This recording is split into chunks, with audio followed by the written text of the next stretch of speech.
Work ऑर्डरचे महत्त्व. रमेशला एक काम मिळाले आणि क्लायंटवर विश्वास ठेवून त्यानं काम सुरू केलं. जेव्हा पैसे देण्याची वेळ आली तेव्हा क्लायंट टाळाटाळ करू लागला आणि वाद होण्याची वेळ आली. रमेशने ही सारी कहाणी त्याच्या मित्राला सांगितली.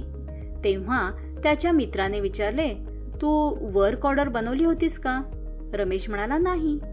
मग त्याच्या मित्राने त्याला समजावलं की कोणतंही काम वर्क ऑर्डर शिवाय सुरू करता कामा नये. ही वर्क ऑर्डर म्हणजे काय आहे, चला त्याबद्दल जाणून घेऊया. कोणत्याही नवीन कामाची सुरुवात करण्याआधी कॉन्ट्रॅक्टर आणि क्लायंटमध्ये कागदोपत्री केलेल्या औपचारिक कराराला वर्क ऑर्डर म्हणतात.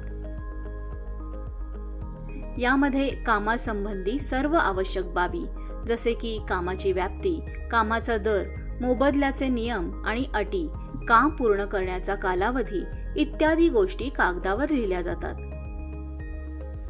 यावर दोन्ही पक्ष आपण सहमत असल्याचे दर्शवून सही करतात. कॉन्ट्रॅक्टरसाठी वर्क ऑर्डर का महत्त्वाची आहे? कामाची स्पष्ट माहिती वर्क ऑर्डरवर लिहिलेली असते.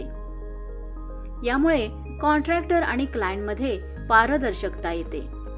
क्लायंटने कॉन्ट्रॅक्टरला काम पूर्ण करण्याची जबाबदारी दिली आहे याचा पुरावा म्हणजे ही वर्क ऑर्डर असते.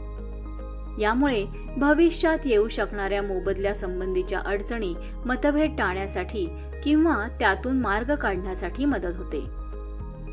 काही विशेष सूचनांची माहिती वर्क ऑर्डरवर लिहिलेली असते. कॉन्ट्रॅक्टर आवश्यकतेनुसार हे पाहून काम पुढे नेऊ शकतो. वर्क ऑर्डर संबंधी काही महत्त्वाच्या गोष्टी. वर्क ऑर्डर नेहमी क्लायंट्सच्या लेटर हेडवर घ्या. काम आणि मोबदल्याचे नियम आणि अटी नीट वाचा. त्या नीट लिहिल्या गेल्या आहेत ना हे पण नीट पहा. दोन्ही पक्षांच्या सह्या तपासा.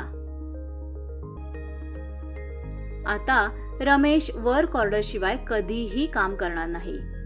तुम्ही सुद्धा नवीन काम सुरू करण्याआधी क्लायंट कडून वर्क ऑर्डर मागून घ्या.